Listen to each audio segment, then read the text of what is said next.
In this latest CNN poll, looking back at Joe Biden's 4 years, his presidency has been what? 61% said a failure.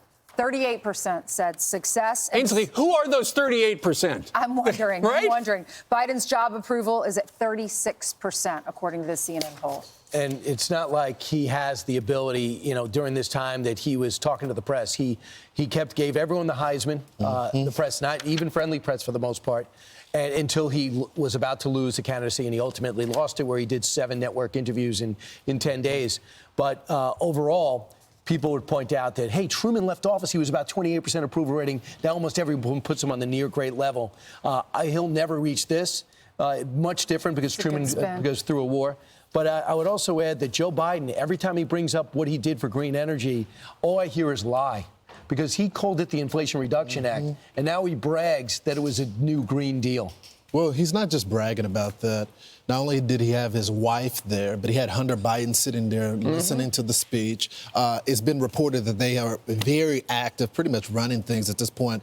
The Washington Post puts it this way: Jill Biden still hopes for a good ending. This is the quote. I've been thinking a lot about relationships. Talking about Nancy Pelosi. Yeah. We were friends for 50 years. She is using her teacher's voice now.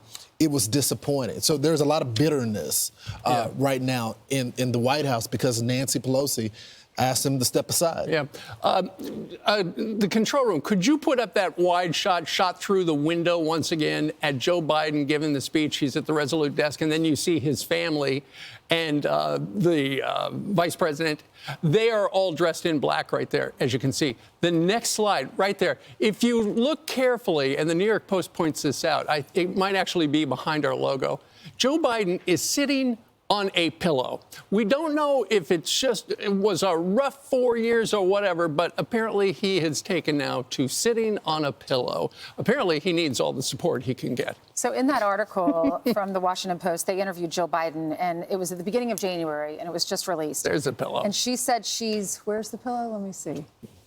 Right that there white on the part? left. Okay. So Push himself up. she said she's at peace with this ending, disappointed on how it all unfolded. Right. And then the reporter said, you are the keeper of family grudges. And she said, you said that, I didn't. But then the reporter says in her book, in her memoir, she said, Joe has the capacity to forgive. Right. He's incapable of holding a grudge. But that means I end up being the holder of grudges. And then she went on to talk about Nancy Pelosi. She thinks that he could serve for another 4 years. Said when he stepped down, it was really hard that week in June. And after the debate, she praised him, said, you did a great job. You knew all the facts. And then the next night, when all of, the press said he did a terrible job, she said, look, Joe, we're not going to let 90 minutes define the 4 years that you've been president. And then with pardoning Hunter, Joe really wrestled with that decision. He wasn't going to pardon Hunter, but things changed. It became quite apparent and obvious that the Republicans weren't going to stop. A couple of things. They're missing the point. Joe Biden couldn't do the job. Nancy Pelosi did a hatchet job, stabbed him in the back. Absolutely, because she has no ethics, no values. Friendship means nothing to her. I mean, she barely, having said that, so she got rid of him. But she was just saying what Barack Obama and George Clooney and everyone was saying.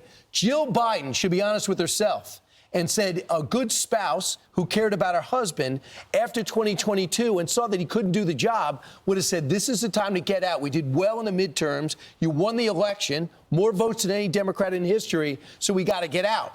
But instead, she's mad at Nancy Pelosi for saying the truth. She, if she really had good instincts, would have said, he can't do the job. I got the same reports you do, and you should get out after 2022. And the worst thing that happened to the Democratic Party was success in the midterms, because then they said, Joe can stay, no primary. Brian, I want to take you to 2 years ago. Rachel Campos Duffy was sitting on this couch, and she called Jill Biden out. And she said she needs to do something. As a wife that was once married to a legislator, because Sean was in Congress, she should be doing more right here. It's clear that his demand. And the White House, the First Lady's press shop went after her so hard, went after this network, where it's all been true. They demanded it's all true, an apology from Rachel, and we all see it now. Right. And that's the story that's going to be written. It's already come out in the Wall Street Journal, been expanded on. He couldn't work a full day. And America got hurt by that. Yeah. Well, Jill was just steamed that Nancy just wouldn't, because she was a friend, wouldn't just lie. But Nancy is a politician. Lives are on the line. He's the commander in chief. Look at what happened in Afghanistan. Lives are on the line. This is not just like you were saying, some of these politicians, like Karen Bass, they want just to be at the dinners and to travel around the world. This is a serious job. It is the highest job in our land, and America is very important, and our soldiers are important. So by allowing him to run and say that he could serve for another 4 years puts lives in danger. So true, Ainsley. Read all about it in the Washington Post. It's an eye-opener. I'm Steve Ducey. I'm Brian Kilmeade. And I'm Ainsley Earhart. And click here to subscribe to the Fox News YouTube page to catch our hottest interviews and most compelling analysis.